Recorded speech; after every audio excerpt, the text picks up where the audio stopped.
Sébastien Lecornu, le ministre des Armées, qui signait un papier dans la Tribune du dimanche. Ce week-end, donc, regardez ce qu'il dit. Pour tenir une ligne de front aussi grande, l'armée ukrainienne a besoin, par exemple, de nos véhicules de l'avant blindés. C'est absolument clé pour la mobilité des troupes. Voici ce qu'il ajoute, et c'est là que vous allez pouvoir réagir. Ce matériel ancien, encore opérationnel, va pouvoir directement profiter à l'Ukraine en quantité importante. On peut en parler en centaines pour 2024 et début 2025. Qu'est-ce qui est promis ? On vous a préparé 2 photos pour que vous puissiez mieux visualiser des missiles Aster 30 et des véhicules blindés, donc VAB, dont on parlait. Véhicules, alors j'adore, il y a plein d'acronymes dans l'armée, vous n'avez pas fait la guerre, et moi non plus. Un VAB, c'est un véhicule d'avant de l'avant blindé. Véhicule de l'avant blindé, je vous passe tout de suite la parole. Et écoutez quand même, pour commencer, c'était sur notre antenne, Xavier Titelman. Jusqu'à présent, il faut comprendre que les Ukrainiens continuent à aller au front, parfois même dans des simples 4x4 ou alors à pied quand il manque de transport de troupes. Là, plusieurs centaines, ce sera certainement 201 pour dire qu'on fait des centaines, mais c'est des VAB. Les VAB, c'est un véhicule qui a été conçu dans les années 70, qui a été entré en service à partir des années 80. Il y a plein de versions. Donc on en a encore des milliers disponibles aujourd'hui et ils sont en train d'être remplacés par des Serval et par des Griffons, des véhicules beaucoup plus modernes, beaucoup plus efficaces. Et donc une fois de plus, on donne notre vieux matériel à l'Ukraine, mais entre ça et rien, évidemment, c'est largement mieux que ce qu'ils ont aujourd'hui. Donc c'est vraiment une montée en force de la part de la France à un véhicule qui a déjà été éprouvé sur le terrain ukrainien.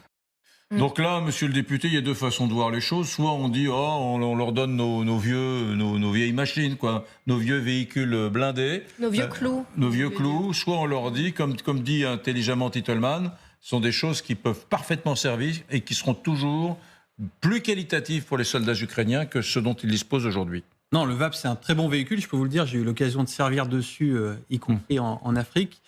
C'est un véhicule qui est un peu le taxi des armées, qui permet d'avoir une grande mobilité. C'est un véhicule qui va à 100 km/h, qui fait 1 millier de kilomètres, qui est très rustique, qui se répare facilement et qui permet de progresser sous blindage, donc au plus près des combats, en diminuant le risque. Et quand on sait qu'en Ukraine, on a un front d'un peu plus de 1000 km, c'est extrêmement utile pour l'armée ukrainienne d'être en mesure de se reconfigurer, d'apporter des renforts, en faisant courir le moins de risques possible à ses troupes. C'est un véhicule qui est armé ? Il a oui. Non, c'est un véhicule qui est blindé, donc qui est protégé, et vous pouvez, en tourelle, mettre une mitrailleuse de calibre 12-7, vous avez même des... On voit, oui.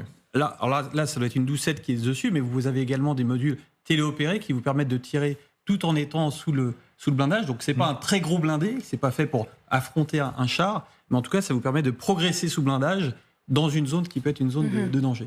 Monsieur le député, vous étiez en Ukraine il y a encore quelques heures. Vous avez rencontré notamment Volodymyr Zelensky. On vous voit en photo d'ailleurs avec le président ukrainien. Que vous a-t-il dit ? Est-ce que pour vous, c'est une bonne nouvelle pour lui de recevoir ces vieux blindés, comme c'est écrit ? Oui, c'est une bonne nouvelle. Je crois que les Ukrainiens nous disent ce que vous pouvez nous fournir, fournissez-le nous. On a besoin de tout en grande quantité. Ils insistent bien entendu sur la défense sol-air. J'étais à Kiev, à Odessa, dans une journée... On a dû aller plusieurs fois dans des bunkers, y compris en pleine nuit, y compris dans le centre de Kiev. Donc la défense sol-air, c'est pour eux une priorité. L'artillerie, bien entendu, c'est aussi une priorité. Et puis également les systèmes de brouillage, parce que pour brouiller les drones, pour qu'ils évitent d'aller se poser sur leur cible. Général, pourquoi est-ce qu'on a attendu tout ce temps pour envoyer ce matériel ? Je crois que depuis le début de cette guerre, c'est pas la peine de s'auto-flageller, mais depuis le début de cette guerre, il y a forcément un retard. C'est une guerre qu'on fait à distance, si vous voulez. Et il y a la lourdeur un peu des processus et la prise de conscience même du besoin, quoi, du besoin extrême. On se dit, bon, ça va, les Ukrainiens se débrouillent, ils mènent une contre-offensive, ça se passe plutôt bien pour eux. Et puis, progressivement, on mesure l'âpreté des combats et puis on se dit, ah oui, il faut y aller, quoi. Et je pense que les déclarations du président, il faut qu'elles soient suivies des faits. Il y a maintenant urgence. Il y a urgence. Donc, évidemment, on peut se dire, on aurait dû le faire avant. Bon, dont acte, on ne refait pas l'histoire. Maintenant, surtout, il faut le faire maintenant. Donc, c'est bien, mais il faut que tous les Européens se mettent... un peu comme la France l'a fait, et d'autres pays aussi. Le Danemark a donné pratiquement, je crois, toute son artillerie. Et oui, ouais. C'est des choix, quoi. C'est des vrais choix stratégiques. Politiques et stratégiques qu'on a à faire. On veut y aller, on y va. L'Ukraine ne peut pas perdre. eh bien, allons-y. Donc, c'est bien, les VAB, les Aster. Alors, les Aster, ils ne viendront pas tout de suite parce qu'il faut les construire. Hein. Ouais. Les Aster, c'est ces missiles qui C'est vont... des missiles solaires, très efficaces. Ouais. Bon, le coût d'un Aster et le coût d'un drone, évidemment, ça peut se comparer. Donc, il y a une véritable analyse de coûts et trouver d'autres... C'est pour ça qu'il faut multiplier les sources pour avoir différents types d'armements qui sont les plus adaptés pour chacune des menaces, en fait. Sergei Il Girnov. y a aussi le fait qu'il y a une mentalité qui a un peu changé dans l'appréhension de cette guerre, y compris chez les Français, et beaucoup chez les Français, enfin chez les responsables français.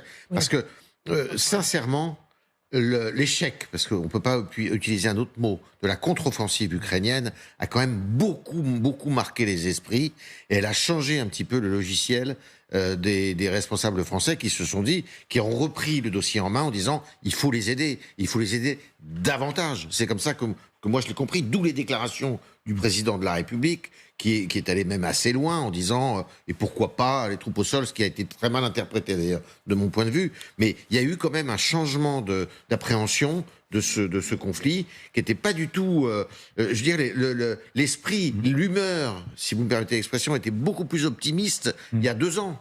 Hein, au bout d'1 an de guerre, c'est plus du tout le cas aujourd'hui. Là, il faut. D'ailleurs, c'est ce que vous avez dit, en général. Il faut pas qu'ils perdent. Il faut pas que l'Ukraine perde. J'ai enlevé la petite phrase en bas là. Ça ne devait pas vous plaire. Les vieux blindés. La France envoie ses vieux blindés.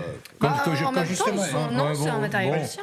C'est vrai que c'est des blindés anciens, mais ces vieux blindés, c'était très péjoratif pour du matériel qui fonctionne très bien et qui est toujours utilisé d'ailleurs en ce moment par les troupes françaises, qu'il était au Mali, etc. Donc, alors on met des centaines de blindés français pour l'Ukraine. Voilà.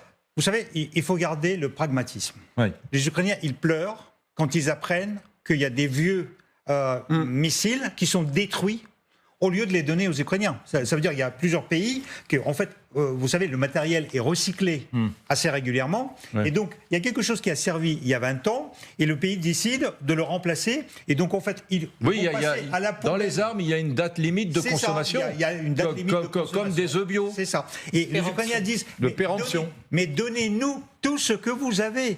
On s'en fiche de la date. Bien évidemment, on a besoin aussi de matériel qui est performant, qui est neuf. Mais si vous avez des choses qui ne vous servent plus à rien, donnez-les nous.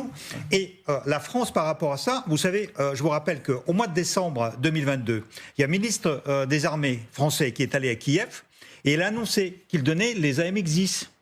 Et en fait, les AMX-10, bien évidemment, c'est aussi un vieux véhicule, sauf que ça a servi en fait de clé de voûte parce que ça a ouvert la voie, parce que tout de suite après, le président Biden, qu'est-ce qu'il a dit ?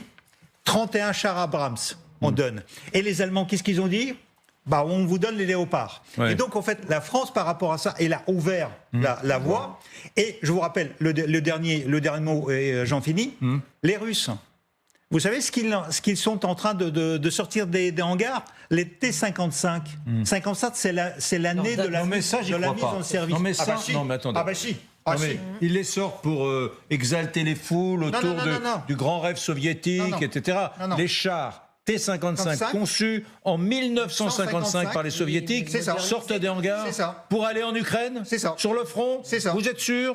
Vous mettez votre job sur la balance ? Oui. Si on voit des T-55, oui. Alors après, il y a des adaptations ultérieures. Quand même. Mais ils considèrent qu'ils sont encore. Le modèle de base, c'est T-155. Et parce qu'il y a eu quand même plusieurs déjà blindés russes qui étaient détruits par les Ukrainiens. Et même les Russes, ils finissent par sortir les. Alors, je vous passe le micro tout de suite, mais j'aimerais vous montrer ce propagandiste qu'on vous montre souvent ici sur notre antenne, Vladimir Solovyov. Parce qu'en ce moment, attention. Solovyov, en ce moment, il a fait un documentaire qui est passé, qui est à la télévision russe, dans lequel il est allé sur le front il va souvent, ukrainien. Il y va souvent, mais il y a passé du temps avec notamment un commandant de brigade, qui est de la région militaire nord, là-bas. Voilà. Il dialogue avec lui, il marche à la façon du tigre de Clémenceau, d'une façon un petit peu pontifiante, le long des lignes, en parlant de la guerre avec ce commandant russe. Et de quoi parle-t-il ? De la capacité de résistance des Ukrainiens qui s'effritent. Mais avant d'en parler, je voulais vous montrer ces images qui vont passer à la télévision russe. Les pertes de l'autre côté sont terribles, n'est-ce pas ? Oui, il y a de graves pertes. Nous l'observons. Alors, quand on se met en position d'attaque, est-ce qu'ils font pareil ou ils les abandonnent? Non, plus maintenant. Au début de la guerre, oui, mais maintenant, c'est différent. Ils abandonnent, n'est-ce pas? Ouais. Alors moi, en voyant ça, ça m'amuse beaucoup, entre guillemets, parce que donc on a l'impression que c'est ce que Poutine aurait dû faire et qu'il ne fait jamais. C'est-à-dire, Vladimir Solovyov va sur le front à la place de Vladimir Poutine. Et nous avons droit à ces images où voilà, il était à la gauche de l'écran en posant quelques questions aux jeunes commandants, etc., les mains dans les poches.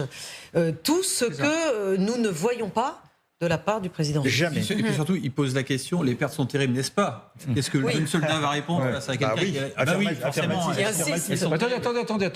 Alors vous allez justement, vous n'allez pas échapper à la question. Vous étiez aujourd'hui, c'est ça, avec Volodymyr Zelensky. Comment? Je suis arrivé hier soir de Moldavie. D'accord. On est allé à Kiev. Quand étiez-vous avec Zelensky? Par la Moldavie. Il y a jeudi. Jeudi, vous étiez il y a quelques jours avec le président ukrainien. Dites-nous la vérité sur la question du front. Est-ce qu'il vous a semblé un peu touché, coulé, un peu démoralisé, c'est difficile, plus difficile aujourd'hui qu'hier? Ils avaient mis beaucoup d'espoir dans la contre-offensive. C'est sûr qu'aujourd'hui, ils sont déçus.